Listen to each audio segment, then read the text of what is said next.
একেবারে অগ্নিগর্ভ শামশেরগঞ্জ, দিকে দিকে জ্বলল আগুন, আগুন দিয়ে গাড়ি পুড়িয়ে দেওয়া হলো। পুলিশ আধিকারিকরা তারাও সেই তাণ্ডব থেকে রেহাই পেলেন না, আর সাধারণ মানুষের কান্না শুনতে পারলেন তো? কি ভয়ঙ্কর অবস্থা কোন শামশেরগঞ্জে, তারা অসহায় হয়ে পড়েছেন। তবে এই সমস্ত কিছু নিয়ন্ত্রণে আনতে পারছেন না কিন্তু স্বরাষ্ট্রমন্ত্রী। একদিকে দলিয়ানের ছবি দেখাচ্ছে, অন্যদিকে শামশেরগঞ্জ, দু জায়গায় একেবারে অগ্নিগর্ভ পরিস্থিতি। এবং সবচেয়ে বড় কথা, এইসবের মাঝে নাজেহাল হতে হচ্ছে, কষ্ট পেতে হচ্ছে মানুষজনকে।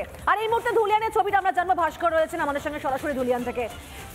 তোমার মাধ্যমে ভাস্কর, আমার দিনভর গতকাল ছবি দেখলাম, আজকে সেই ছবিগুলো আরো একবার দেখছি। কি সাংঘাতিক অবস্থা সেখানকার, মানুষটা একেবারে অসহায়। তবে সবকিছুকে নিয়ন্ত্রণ করতে, আয়ত্তে আনতে একেবারে ব্যর্থ থাকলো রাজ্য পুলিশ, তাও কিন্তু একেবারে স্পষ্ট হলো আজকের কি ছবি।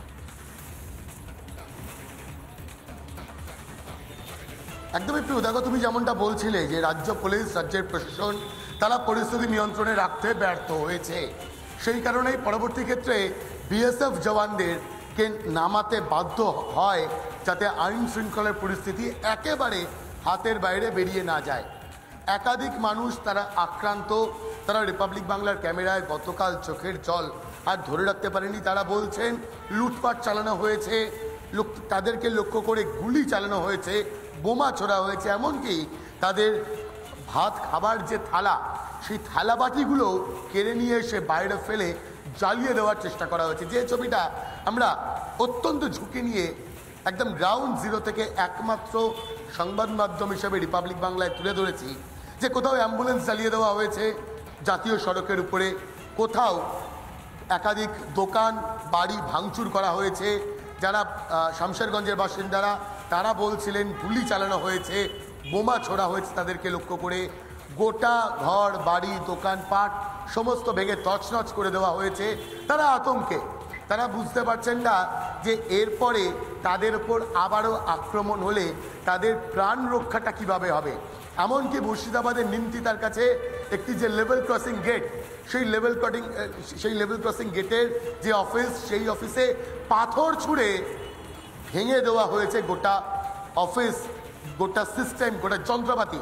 লেভেল ক্রসিংয়ের যে বাম্পার, সেই বাম্পারকে ভেঙে ফেলে দেওয়া হয়েছে। ধুলিয়ানে রাস্তার ওপরে জ্বালিয়ে দেওয়া হয়েছে বাইক, ভেঙে ফেলা হয়েছে ট্রাফিক পোস্ট। একই সঙ্গে সুতিতে পুলিশের যে ট্রাফিক বুথ, সেই ট্রাফিক বুথকে ভেঙে চুড়ে আগুন জ্বালিয়ে দেওয়া হয়েছে। কিন্তু কারা করছে? এখন অবধি সকাল থেকে যা খবর পাচ্ছি তাতে গোটা এলাকা থমথমে, মানুষ আতঙ্কিত, প্রত্যেকে এই আশঙ্কাতে দিন কাটাচ্ছেন যে আবারও না জানি কখন এই জিহাদিরা এবং যদি গণতান্ত্রিক অধিকার সেটা প্রয়োগ করা মানে যদি এভাবে প্রতিবাদ দেখানো হয়, যাতে মানুষের ক্ষতি হচ্ছে, সরকারের সম্পত্তি নষ্ট হচ্ছে, মানুষ ভয় থাকছেন, তাহলে সেই প্রতিবাদের হয়তো কোনো মানেই হয় না। আর যেটা একেবারে বলা যায় যে আইনে পরিণত হচ্ছে, তারপরও এত প্রতিবাদ দিকে থেকে নজর রাখো পরিস্থিতি থেকে। আবারও তোমার সঙ্গে কথা বলবো আমরা। ধন্যবাদ ভাস্কর।